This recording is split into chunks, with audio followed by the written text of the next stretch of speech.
sting. A lot. Ooh, an enemy. Son of a spread.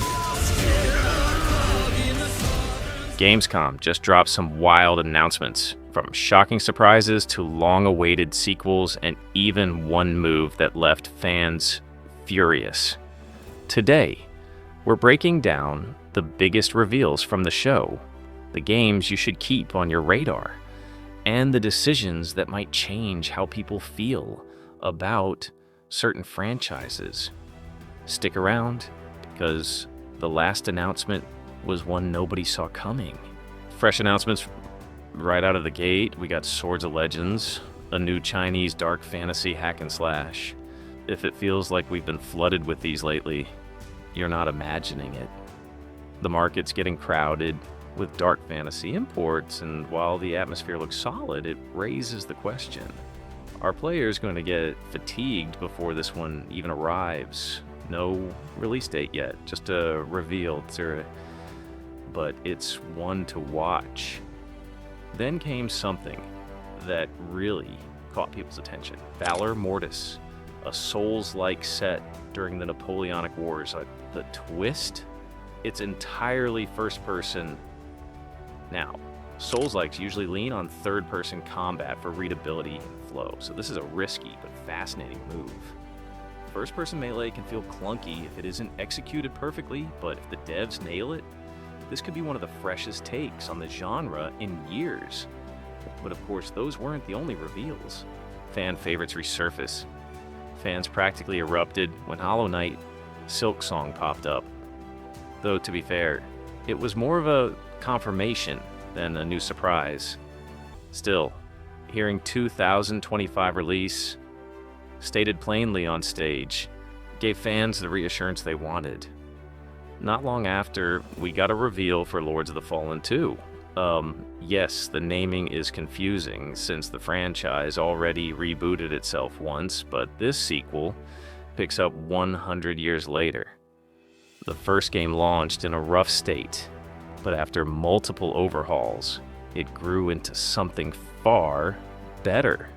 The question is, did the devs learn enough to make the sequel shine from day one? Cautious optimism here. Shocking or unexpected reveal. Now for the curveballs. Lego Batman, Legacy of the Dark Knight. It's not just another kid-friendly romp. This one adds difficulty options and a darker spin to the formula. It's the kind of thing fans didn't expect from Lego, but it might be just the right kind of reinvention. And after years of speculation, Warhammer 40k Dawn of War 4 is real. The series has been dormant for far too long, and while strategy games aren't the loudest genre these days, Warhammer fans have been begging for this. The announcement landed like a thunderclaps, and for longtime fans, this might be one of the biggest takeaways from the show. Iconic franchise updates. Speaking of comebacks, Onimusha, Way of the Sword showed off unsettling new enemies and gameplay ahead of its 2026 release. The monster designs are appropriately grotesque, the kind that stick with you long after you've seen them. Meanwhile, it wasn't just games making headlines. The Fallout TV show is returning for Season 2. The teaser confirmed the action is moving to New Vegas, with Mr. House, Cooper Howard's backstory, and Hank McLean all front and center. The big twist, unlike the binge model of Season 1, this time episodes will drop weekly, starting December 17th.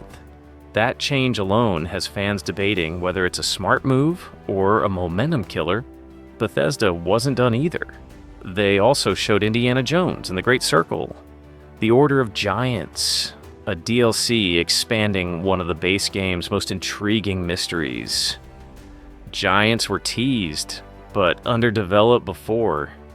Now they're front and center. It drops September 4th, and honestly, it looks like one of the best DLCs of the year. Creator spotlights and quirky surprises. In a smaller but noteworthy reveal, Death by Scrolling was announced. a quirky, fast-paced title from Ron Gilbert, the creator of Monkey Island. It's a simple premise: survive an endless upward scroll or get crushed below. Not a massive blockbuster, but when someone with Gilbert's pedigree experiments, the indie scene listens. Then a nostalgic return: Ninja Gaiden 4. The full story trailer dropped, confirming its October 21st release date. Brutal, stylish, and fast-paced. Exactly what fans wanted. The only downside? It shares a release date with another giant we'll talk about later: Horror and Dark Worlds. For horror fans, Gamescom had no shortage of nightmares. Silent Hill F delivered another disturbing trailer, heavy on melee combat and grotesque creature designs. Its classic Silent Hill atmosphere with a fresh coat of surreal horror, creepy puppets, twisted psychology, and a sense of dread that lingers. Then came La Divina Commedia, a Souls-like inspired by Dante's Divine Comedy. Expect heavy parry mechanics, eerie puppet enemies, and an art style that feels halfway between Lies of P and a fever dream. It's niche, yes, but the visual direction is so strange it might carve out a cult following. Chronos. The New Dawn also got a spotlight, showing more of its survival horror mechanics, where players travel across different time periods fighting against whatever caused the world's collapse. It's unsettling, it's ambitious, and it feels different enough to stand out. Major RPG hype. Now let's get to the heavy hitters.